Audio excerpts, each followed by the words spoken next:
Tudo Tô. certo? Tu tá me ouvindo? Tá. Tô te ouvindo, tá. Tudo certo. Então, aprendemos na marra aí que não dá live de 3 pessoas, tá? A primeira live, pessoal. Se perdoem, mas a gente tá dentro do horário ainda. Então, vamos esperar. Acho que tá todo mundo nos ouvindo. Ricardo, o médico infectologista mais famoso aqui do Rio Grande do Sul. Não sei do resto do Brasil, mas tudo certo aí, Ricardo? Tudo certo. Muito trabalho, então, para ti aqui nessa época? Bastante, tá bastante movimentado. Uhum. A qualidade do teu vídeo tá meio ruim, eu não sei se tá perto do Wi-Fi, como é que tá aí? Não sei se é só para Tô mim. perto. Tá perto? Tá, então deve ser uma flutuação aí. Muito bem. E, cara, eu tenho a pergunta, depois de fazer no final a pergunta do Júlio, tá? Que o Júlio deixou separado, mas eu já fiz aqui uma sequência de perguntas para fazer para ti. Daqui a pouco a gente começa, então. Mas eu acho que estamos aí todos em quarentena ainda, né? O César Pinto Ribeiro aí te chamando Dan Bilzerian. Tu, tu é Opa, parecido, né? Tu é parecido, né, cara? faltou Muito dinheiro. bem. Faltou dinheiro? Ah, mas agora com essa crise aí. Muito bem. Tá, então, primeiro ponto aí, dar um apanhado para quem não nos conhece, ou enfim, está conhecendo o programa. A gente faz um programa, um podcast semanal, que é publicado no Spotify, é publicado no SoundCloud. Tudo no nosso canal aqui tem para vocês acompanharem, dá para entrar. Os programas são gravados e publicados uma vez por semana, nos sábados de manhã. Então, agradecemos aí a presença de todos. E eu acho que a gente pode começar, então, Ricardo. Vamos ver se a gente mata aqui a sequência de perguntas que a gente já recebeu do pessoal. E Vamos começando, lá. tá? Qual é o cenário atual que a gente tem do Covid, do coronavírus, ao redor do mundo, assim, em termos de número de pessoas que morreram já, enfim, infectadas? Tu tem esse número aí contigo? Então, a gente tem em torno de 800 mil casos, mais ou menos. É difícil saber com precisão, porque as políticas de testagem são muito diversas. Uhum, Então, a gente tem países que só testaram os doentes, como, por exemplo, a Itália e a Grã-Bretanha, e a gente tem países que adotaram uma política mais agressiva de testar toda a sua população, ou tentar testar toda a sua população, grande parte ao menos, como a Islândia, a Noruega, a Suécia, a Coreia do Sul, Taiwan, entre outros. uhum. Então é difícil saber a real situação, mas se a gente olhar a tendência atual, na medida em que a Europa sai do seu inverno, a gente já vê alguma desaceleração. Principalmente se a gente olhar para a Itália, a gente vê que quando teve na sexta-feira o pico de mortes, Uhum, já tinha uma redução dos novos casos. Porque demora mais ou menos 2 a 3 semanas para a pessoa morrer, se for morrer. Então, quando a gente olha para um pico de mortes, a gente está olhando para um pico de casos que ocorreu 2 a 3 semanas atrás, não agora. No Brasil, a gente está em torno de 170 mortes, com um pouco mais de 4.700 casos. uhum. Muito bem. Tá, vamos começar ali um ponto que tu falou na entrevista que tu deu para nós aí há mais de no sábado retrasado, né? Tu comentaste desde antes, desde o início, tu vem falando da importância da testagem, né? Então, comparando aí os tipos de controle que vários governos têm feito, né? De quarentena horizontal, quarentena vertical, testagem, distanciamento social. Explica para nós aí, do zero, o que são as diferenças de modelos aplicados e até agora o que já tivemos de resultado. Bem, acho que a primeira coisa que tem que ficar claro é que, em minha opinião, sem testagem não existe nenhum modelo que vá funcionar. Uhum, Porque, por uma guerra dessas, que é uma guerra importante, você precisa de um serviço de inteligência. E a inteligência é a testagem. Senão você acaba cometendo erros importantes estratégicos. Por exemplo, não que o lockdown em si, total, seja necessariamente sempre um erro. O uhum, problema é que ele foi adotado por países que não sabiam em que momento se encontravam da epidemia. Por exemplo, quando a Itália adotou o lockdown, quando a Inglaterra adotou o lockdown, em realidade o vírus já estava circulando há mais tempo do que eles pensavam. O gênio já estava fora da lâmpada. Então, a gente tem que saber qual é a prevalência de anticorpos protetores na sociedade para poder saber que estratégia a gente vai tomar. Sempre lembrando que essas infecções respiratórias tendem a esbarrar quando se chega à chamada imunidade de rebanho, que é um percentual X de pacientes já imunes que forma uma barreira de proteção que evita o contato de um suscetível com um infeccioso, porque tem gente que não deixa que esse contato aconteça, porque essas pessoas já estão imunizadas naturalmente ou por vacina. Para essa infecção, parece que esse número fica em torno de 50%. Então, se eu faço uma testagem sorológica maciça e eu chego à conclusão que na Inglaterra eu tenho 60%, por exemplo, de prevalência de anticorpos, eu não preciso mais de lockdown. Essa é a questão. Então, a gente precisa saber onde é que a gente está.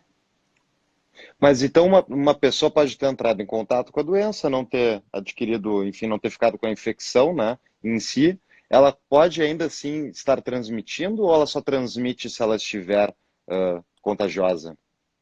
Enfim, com uma doença. Perfeito. Claro, claro. Essa é uma dúvida bem recorrente.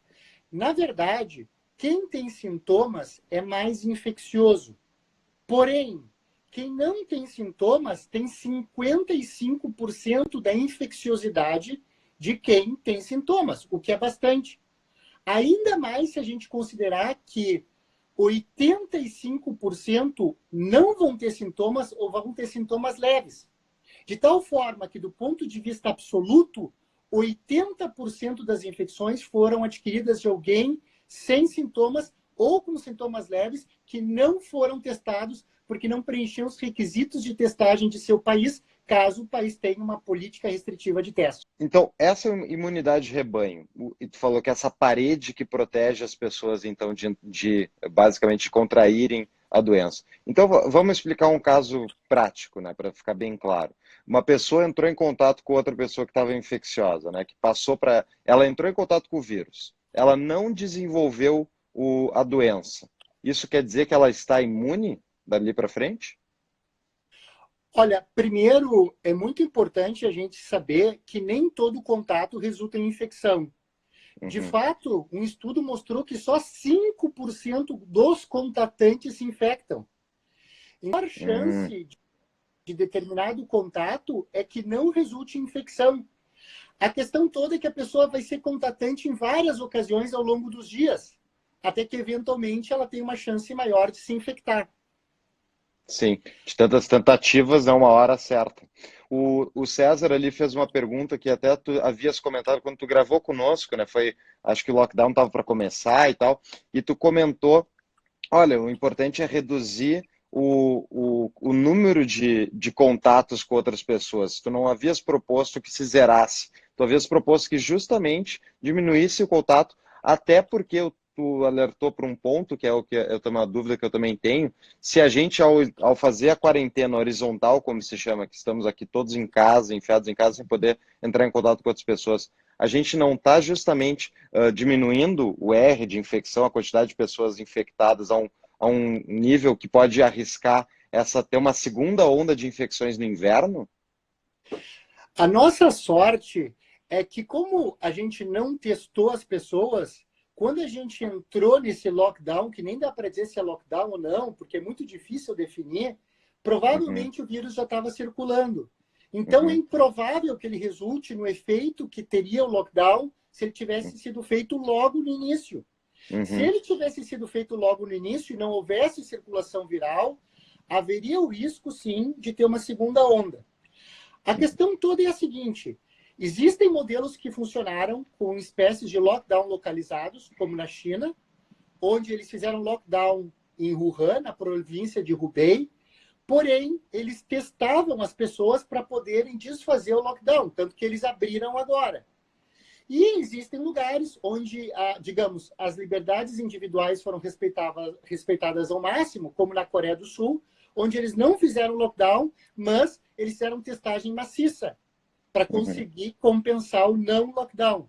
Seja num modelo de maior restrição à circulação, seja no modelo de menor restrição, o denominador comum são os testes. A gente precisa testar para saber se a gente vai abreviar o lockdown ao máximo, para ter um impacto menor depois no sistema de saúde por ter quebrado a economia, e não que, conforme aquele modelo que sugeriu 5 meses de lockdown, certo? Ou se a gente nem faz lockdown, faz um lockdown vertical, como estão chamando, mas testa as pessoas para evitar também que haja uma disseminação em massa de quem está trabalhando, etc. Sim. Aqui em Porto Alegre, a gente teve um evento há umas 3 semanas atrás, que foram cerca de 55 mil pessoas, pelo que eu li, não fui conferir os números, que é o Grenal. 55 mil pessoas estiveram no estádio, né? Até eu tenho visto em grupos, eu recebo ali a quantidade de pessoas internadas pelo Covid aí nos hospitais de Porto Alegre, até agora está numa situação manejável. Dentro, digamos, dessas 55 mil pessoas, se a gente aplicasse aí uma taxa de 5% de infecção, que é que você estava te baseando, né? Seriam mais ou menos 3 mil pessoas. Quantos por cento dessas pessoas desenvolveriam sintomas para irem para necessitar de atendimento hospitalar, por exemplo? Para a gente conseguir medir se nossos hospitais deveriam estar com mais gente se a infecção fosse maior, por exemplo. Boa questão, Paulo. Então, se eu considero o evento como super spreader, existem eventos que são super disseminadores. A gente viu isso na SARS-1. Por agora, não teve documentação de nenhum evento super disseminador para SARS-2. Talvez, porque a SARS-2 é mais transmissível, ela não precise de eventos super disseminadores. Ela já é super disseminadora por si só. Mas, de qualquer forma, se eu tiver um contato, eu tenho chance de 5% de me infectar com esse contato. Se eu me infectar, a chance de eu ficar bem é 85%. Só 15% vão internar. Desses, 10% vão ficar bem e 5% UTI. Dos que vão para UTI, 50%.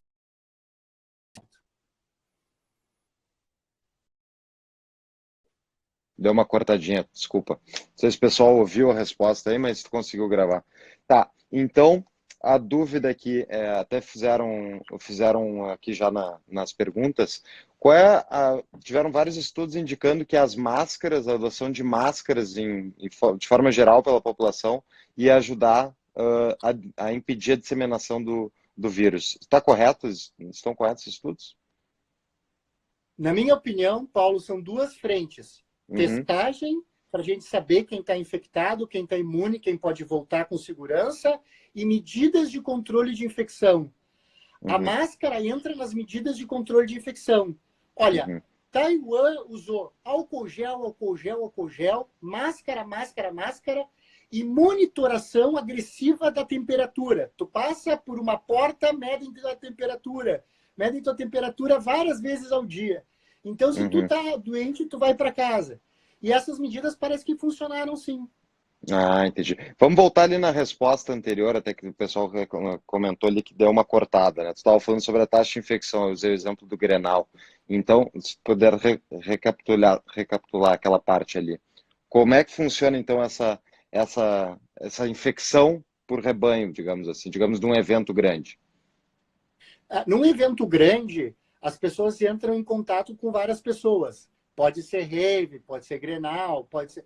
Esses eventos têm que ser totalmente desencorajados nesse momento, né? Porque podem resultar em fenômenos de superdisseminação. Isso era mais comum com a SARS-1. A SARS-1 era menos contagiosa, em tese, a gente acha, não tem certeza. Mas ela acontecia a partir de alguns eventos bem pontuais que levavam à disseminação para várias pessoas. Agora, na Covid, na SARS-2, aparentemente, esses eventos não têm tanta importância epidemiológica. Talvez porque o vírus já seja um super disseminador por si mesmo em contatos banais do dia a dia. Embora a gente saiba que, por contato, o risco é 5%, aproximadamente. Entendi. E a questão do esgotamento do sistema de saúde, né? Porque esse parece ser o principal problema justamente para a gente ter que fazer lockdown, vertical, horizontal, seja o que for, né? Ainda mais num momento que a gente não consegue testar boa parte da população. Como é que, qual seria a política pública ideal, digamos assim, a ser adotada pelos prefeitos, governadores e pelo presidente para justamente aumentar a capacidade do sistema de saúde para atender essas pessoas? Bom, essa é uma grande questão. A gente sabe que o sistema de saúde, em última instância, está intimamente ligada com a questão econômica, né? Embora eu não seja um economista, eu sei que saúde não é de graça, né? Tem custo. Então se a gente quebrar demais o país, a capacidade de atendimento não vai se manter naquela linha que a gente vê nos gráficos, que é uma linha estável. Ela vai acabar caindo também no futuro. A questão toda que fez as pessoas adotarem a teoria do lockdown completo ou horizontal foi a modelagem do Ferguson, que disse que se medidas drásticas não fossem tomadas, na Inglaterra, em 3 meses, a gente teria a capacidade de leitos de UTI ultrapassada em 30 vezes. A Inglaterra tem em torno de 6 a 8 leitos de UTI por 100 mil habitantes. O Brasil tem mais, tem 20 por 100 mil. Mesmo assim, se o modelo tivesse certo, a gente teria a nossa capacidade bem ultrapassada. Esse modelo de Ferguson também disse, olha, não adianta nada fazer um lockdown vertical, do tipo, deixar só os velhinhos em casa, porque aí o problema vai cair, mas não o suficiente. Ao invés de ter 30 vezes mais demanda do que oferta, vai ter 8 vezes mais demanda do que oferta. Igual não é suficiente. A questão, no entanto, é que a gente sabe que esse modelo teve uma série de erros de premissa. E o principal deles foi não se dar conta que o vírus já tinha sido inoculado na Europa há mais tempo e que, portanto, tu não pode partir de um modelo tipo gripe espanhola, considerando todo mundo suscetível. Tu tem que ver se tu está subindo ou se tu está descendo na epidemia na hora de fazer a modelagem. Esse é o primeiro erro.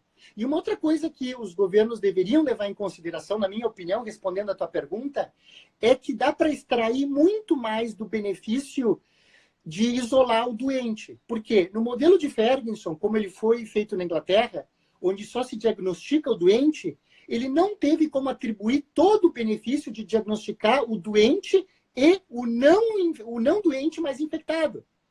Se a gente faz um programa de testagem em massa e identifica também o assintomático, a gente pode fazer com que a gente ganhe mais com a quarentena domiciliar do infectado, sintomático ou não. E pode fazer uma busca ativa, bater na porta dos vizinhos, ir atrás dos contatantes e testar os contatantes. Então, a gente pode fazer um trabalho mais inteligente de ir atrás do vírus baseado em testagem. Porque até agora as estratégias adotadas foi, como a gente no Brasil especialmente, como a gente não sabe quantas pessoas infectadas estão, tranca todo mundo em casa e vamos sobreviver a essa potencial onda. Mas a onda está vindo muito gradualmente no Brasil. Repito, não tem chance dela dar um ressurgimento mais forte quando as pessoas voltarem para a rua e se entrarem em contato novamente? Olha, Paulo, primeiro é muito difícil, com o número de testes no Brasil que tem até hoje, a gente saber como é que está a onda de infecção. É muito difícil, porque uma fração mínima foi testada. O Brasil testou menos do que 20 por milhão. Só para colocar em perspectiva, os Estados Unidos estavam sendo criticados porque tinham testado só 74 por milhão. Quem está fazendo bonito, na Alemanha, está testando mais de 4 mil por milhão, na Coreia do Sul, mais de 6 mil por milhão, na Noruega, mais de 8 mil por milhão, e na Islândia, mais de 26 mil por milhão. Claro que eles não têm nem 1 milhão de pessoas, tá? Não me pouca entendam gente. mal. Mas é realmente essa questão da testagem, que já vem falando desde o início. Então, como é que o Brasil está em relação aos testes? Eu sei que anunciaram, vão trazer testes, tal. Como é que está hoje a quantidade de testes? Porque tem muito pouco teste mesmo. Eu conheço pessoas que estavam com febre, ficaram em casa por suspeitar que estavam infectadas, né? Mas elas nem uma chance de serem testadas. E aí? Olha, eu vi uma reportagem muito boa com um prêmio Nobel de Economia, onde ele diz assim, se os Estados Unidos testarem as pessoas uma vez por semana e comprarem álcool gel e máscaras para a população, vão ser 50 a 100 bilhões de dólares. Porém, se não fizer nada disso, se só fechar, vão ser trilhões e trilhões de dólares. Uhum. Então, claro que quando a gente faz conta, a gente coordena um esforço que inclua essas duas questões, a testagem e o controle de infecção, de forma coordenada. Eu acho que muito do que está acontecendo no Brasil é que eu não vejo as medidas sendo feitas de forma muito consistente. Eu não sei, a gente ouve falar que vai comprar, ouve falar que já chegou, mas ainda não se iniciou um programa de testagem mais consistente. Uhum. No início, a desculpa era que não tinha testes. Olha, nem recomenda que não tem testes. Ora, Paulo, o homem cria suas necessidades. E é o que o prêmio Nobel falou. O cara diz, primeiro a gente tem que saber do que precisa. Precisamos de testes. Bom, depois a gente tem que saber como conseguir o que a gente precisa. Então, primeiro, o técnico tinha que ter gerado a demanda para o político. Tinha que ter dito, olha, a gente precisa de testes. Mas não tem. Não, mas a gente precisa. Por que isso aí funciona assim? Assim que os Estados Unidos passou a querer testar todo mundo, a gigante Abbott acordou e passou a fabricar teste rápido. Claro, criou um incentivo de mercado, basicamente. Né? É o mercado grande americano que importa. Então, o técnico, o médico, quando se posiciona, ele não tem que se posicionar pensando em agradar um ou outro político.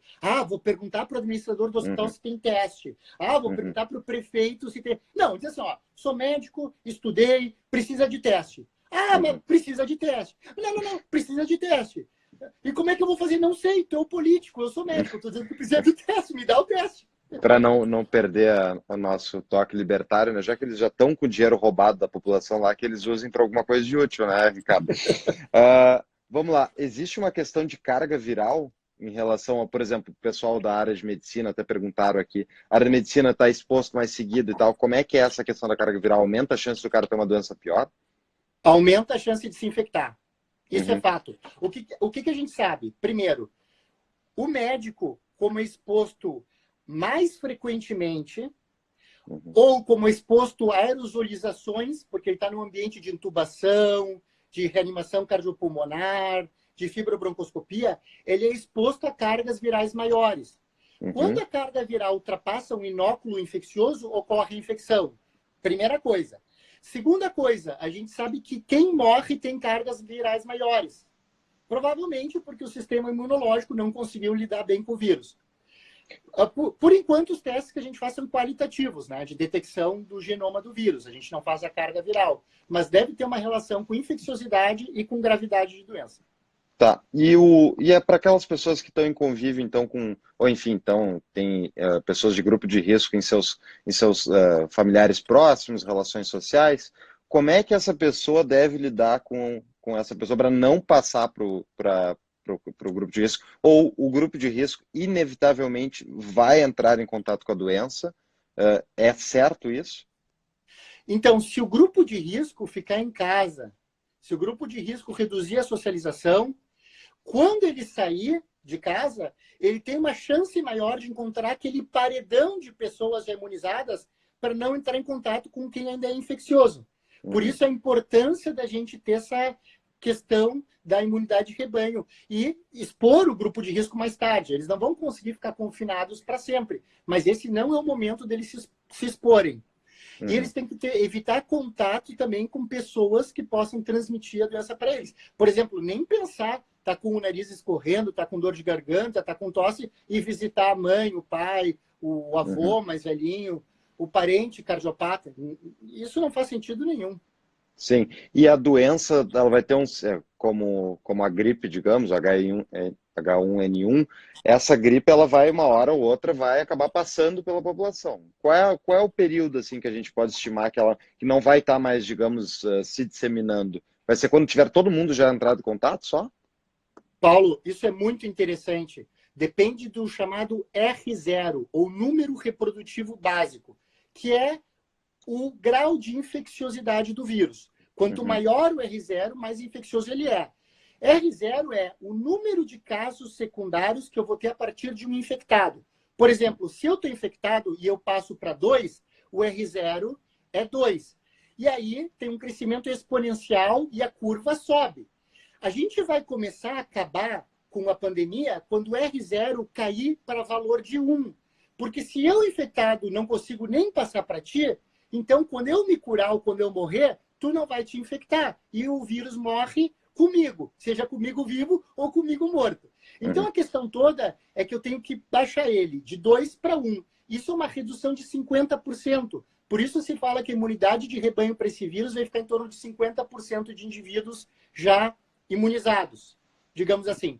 O coronavírus, ele tem duas alternativas, Paulo. Esse coronavírus aqui, ele pode desaparecer nessa estação, ou o mais provável é que ele dê uma reboladinha, deu uma mutada na sua glicoproteína de superfície, a glicoproteína S, para fugir dos nossos anticorpos e voltar no próximo inverno. Mas voltar muito mais brando. É a chamada sazonalização, que é o que tu falou. É exatamente o que acontece com a influenza. A influenza ainda é pior, porque a influenza tem a reboladinha e tem o reboladão. Porque o vírus da influenza, ele não é só um RNA, uma fita de RNA. Ele tem 8 pedacinhos de RNA. Então, se, por exemplo, um porco é infectado com um vírus de ave e um vírus de ser humano, quando o vírus se monta, ele pode sair com pedaços inteiros diferentes. E aí criar vírus totalmente novos. Por isso que a gente tem o H1N1, o H3N2, H2N2. Esses Hs e esses Ns acontecem quando tem essas grandes mudanças, esse reboladão dentro de algum animal que se infectou com mais de um vírus. Ora, o influenza é sazonal quando ele só tem essa reboladinha, essas mutações mínimas. E ele é pandêmico quando ele dá o reboladão, quando ele infecta um animal e se recombina lá dentro. Esse coronavírus, no máximo, reboladinha. Ah, isso já é certo mesmo com a capacidade de mutação dele, então? A capacidade de mutação dele é grande, mas são mutações pontuais. Para ter uma nova pandemia, vai ter que ser um outro coronavírus de morcego. Se a gente olhar a árvore filogenética do morcego, se a gente continuar comendo morcego, aí sim, pode vir um novo coronavírus de morcego. Mas vai ser outro vírus. Mas vamos torcer que eles parem de comer morcego, né? Vamos ficar torcidos. Tá, e a vacina, Ricardo? Qual é a chance de vir uma vacina já não para esse ano, mas para o ano que vem? Para o ano que vem, acho que é alta, viu, Paulo? O problema é assim, ó, a vacina tem que ser desenvolvida e ela tem que contemplar os vírus que estiverem circulando na época, que é o que acontece com a influenza. Por que a gente faz vacina da influenza todo ano? Porque o vírus dá uma reboladinha todo ano. Então a gente tem que ir atrás. Se você pegar a Itália, tem anos na Itália que morrem 20 mil pessoas de influenza de gripe. E se você olhar nesses anos, geralmente houve mismatch. Ou seja, o vírus vacinal era diferente do vírus que estava circulando. Para você ver como a vacina é importante. Então tem que ter vacina, mas não pode ter mismatch. O vírus que está na vacina tem que ser igual ao vírus que está circulando. Senão não vai adiantar. Então é mais ou menos uns 12 meses para desenvolver a vacina. E a vacina tem que ser do vírus que estiver circulando na ocasião. Tá, e voltando à curva de casos, né, que todo mundo vê aqueles gráficos que não para de subir, exponencial e tal. Aquele gráfico tem um problema, né, que ele afeta, né, na verdade ele está pegando a informação de quem foi infectado somente, ele está pegando somente os casos confirmados, e não está pegando justamente o caso da modelagem de quantas pessoas realmente estavam infectadas e estavam assintomáticas. Seria isso? Está correto isso? Está corretíssimo. Isso preocupa muito as pessoas porque elas olham a letalidade. Elas olham e veem um vírus que está matando no Brasil, hoje, 3,5% dos infectados. Então elas, nossa, eu conheço 100 pessoas. Eu não quero que tio João, Dona Zefa, seu Francisco e Dona Chica, que são 4 das 100 que eu conheço e são velhos, morram. Claro que não. Se fosse um, seria demais. O problema é que isso é resultado da subtestagem. Quanto mais você testa, mais a letalidade de caso se assemelha à letalidade de infecção. Em inglês se chama Case Fatality Rate. Numerador, número de mortes. Denominador, número de casos. Mas isso é diferente de Infection Fatality Rate. Numerador, número de óbitos. E no denominador, o número de infecções. Se você testa todo mundo, os dois denominadores ficam parecidos. E aí você tem a real letalidade. A letalidade da infecção. Olha, na Islândia, tá? Que se testa uma galera, a gente está chegando a uma letalidade de 0,1 e pode ficar em 0,05%. Isso é bem diferente de 3,5%. Com a influenza aconteceu a mesma coisa, só que a gente só fica sabendo depois. A pandemia foi de 2009. Se estimava uma letalidade de 0,5% a 5%. Numa meta-análise publicada em 2013, ela ficou em 1 a 10 para 10 mil. Ou seja, é bem menos. Sim, muito bem. E a questão do... Vamos para algumas dicas práticas aí. Se uma pessoa está com dor de cabeça, está com alguma... tem sintomas gastrointestinais também, febre, obviamente, qual é a recomendação para a pessoa, não só para ela ficar no isolamento, mas em relação a casais, por exemplo, famílias, o que eles devem fazer?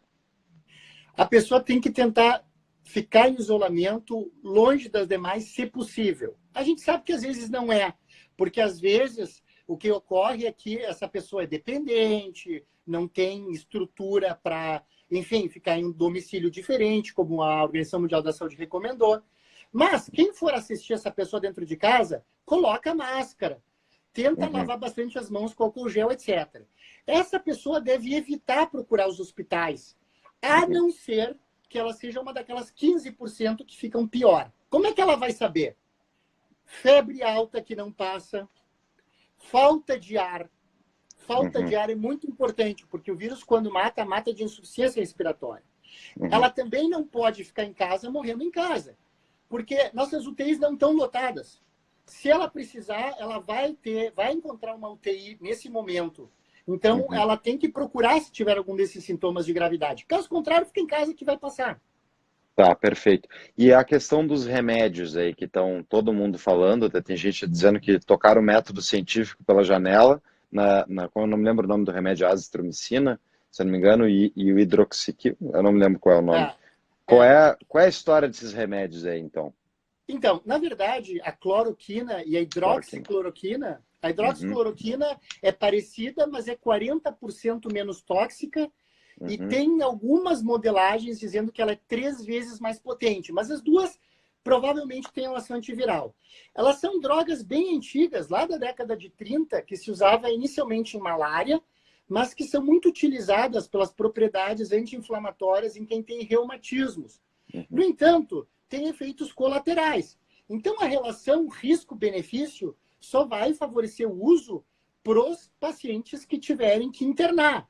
Então, nem adianta tentar fazer uma busca para comprar, para deixar em casa, que você vai ter uma rinite por mudança de temperatura, vai tomar cloroquina e corre risco de ter um piripaque no coração. Não faz sentido nenhum.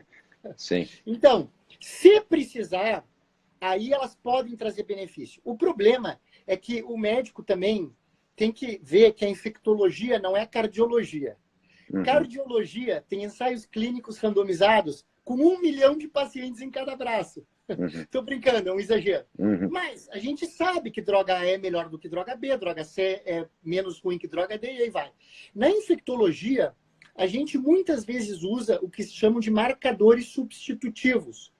Pega, por exemplo, a AIDS. Quando a gente faz um estudo do coquetel contra a AIDS, a gente não espera que o estudo nos diga que o paciente morreu menos de AIDS. A gente espera que o estudo nos diga que o vírus caiu e a imunidade subiu. Hoje, a gente trata a AIDS com base em estudos que têm marcadores substitutivos, que mostraram que as defesas subiram e o vírus caiu. Ora, Paulo, é impossível ter um ensaio clínico randomizado como a gente adoraria, com base na nossa adoração bem justificada em epidemiologia e medicina baseada em evidências. Não dá.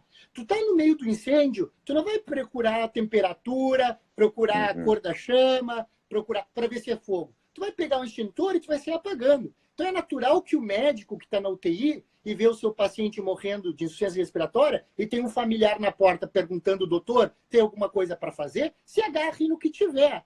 Então, nesse sentido, a gente tem dados com cloroquina e hidroxicloroquina. São bons os dados? Em qualidade, são péssimos. Porém, em desfecho, são interessantes. Eles sugerem que a gente tem uma eliminação viral mais rápida. Eles sugerem que, lá pelo 6º dia, tu teve eliminação de 70% dos que usaram contra 12,5% dos que não usaram.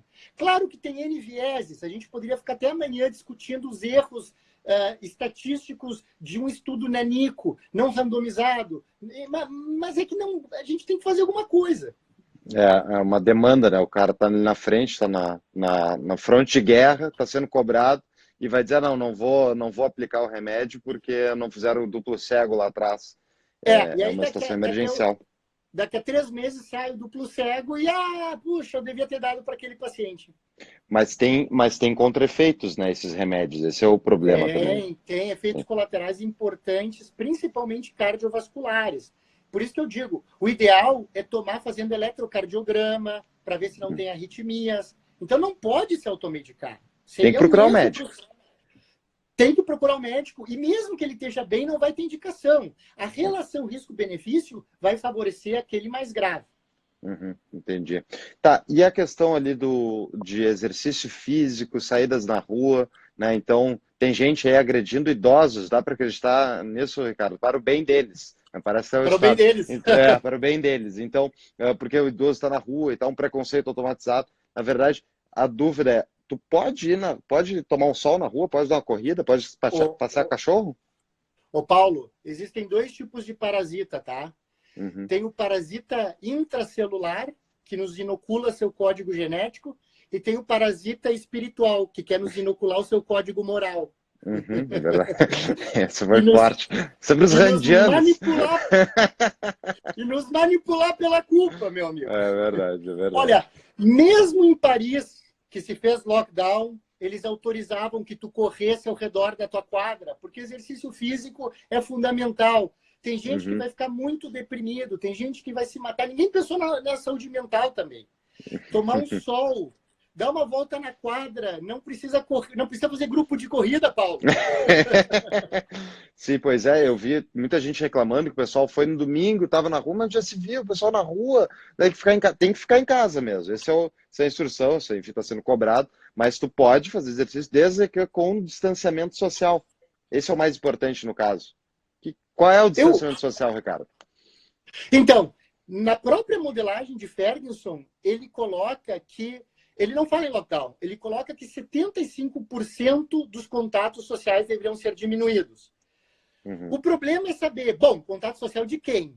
O contato social, como é que a gente vai organizar isso aí? Como a logística disso é um pesadelo, os ideólogos lockdown acharam mais fácil trancar todo mundo.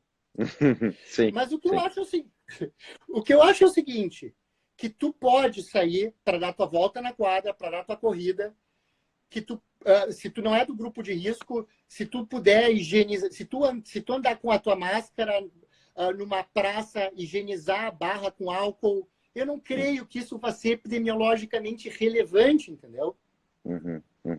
Muito bem. Um ponto ali. Tá outra coisa. Só para os marombeiros não ficarem tão estressados aqui, que, gente, o overtraining reduz a imunidade. Então, também não precisamos bater nenhum recorde de supino aqui durante a pandemia. Pode fazer um apoio em casa, tá legal também. Tá. E a gente, vamos se encaminhando aí para o final, Ricardo, acho que vai ficar salvo aqui para o pessoal ver depois da live. Eu queria perguntar sobre o clima, que eu acho que é a parte final, né? Qual é a importância até agora demonstrada do clima na contenção do vírus? Perfeito, Paulo, isso é excelente. Olha só, as pessoas às vezes criticam dizendo, mas tu não sabe como esse vírus vai se comportar. É óbvio que a gente não sabe. Ninguém sabe. Mas, se o cara estudou coronavírus, estudou virologia, o cara sabe que os vírus envelopados, como os coronavírus humanos, por exemplo, eles não gostam muito de calor e de umidade. Eles tendem a ocorrer mais no inverno, com climas frios e secos. Existe uma modelagem que se fez considerando o clima, umidade, temperatura e velocidade do vento. E essa modelagem aqui para o SARS-CoV-2, para o Covid, disse que é improvável que a gente tenha uma pandemia tão sincrônica assim, que provavelmente vai cair no inverno e vai aumentar no hemisfério sul. Mas eles preveem que vai ser mais brando aqui, em virtude das características do clima. Só para dar um exemplo, o vírus dura 28 dias em 4 graus Celsius de Nova York, mas ele dura 3 dias em 21, 23 graus com 40% de umidade. Aqui é mais quente e aqui às vezes tem 110% de umidade. Então, eu acho que isso não vai favorecer tanto assim. Não que não vai ter muito caso, é porque as pessoas ainda não têm imunidade, mas acho que vai ser menos do que no inverno europeu. Muito bem. Então Deus é brasileiro nesse caso aí, porque né, tá quente e úmido, Sempre, pelo menos, pelo a menos em gente Porto sempre Alegre. ajuda.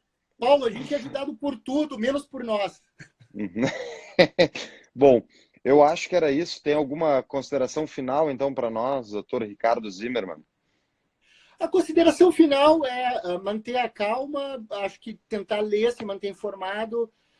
É Uhum. bom a gente ver onde a gente está na epidemia, mas talvez olhar o número de mortes a todo dia seja algo muito ansiogênico, é que a gente está numa pandemia em tempo real.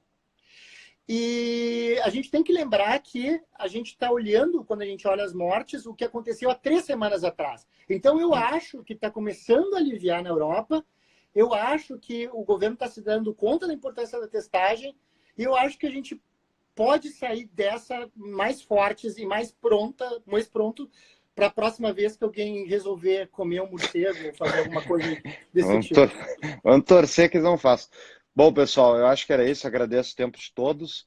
O episódio vai ser publicado aqui, enfim, nos nossos canais. Nossos programas saem sempre sábado de manhã. Eu acho que é isso, doutor Ricardo. Muito obrigado pelo teu tempo. Até a próxima. Tamo junto. Tchau, um Um abraço a abraço. todos. Abraço. Tchau, tchau.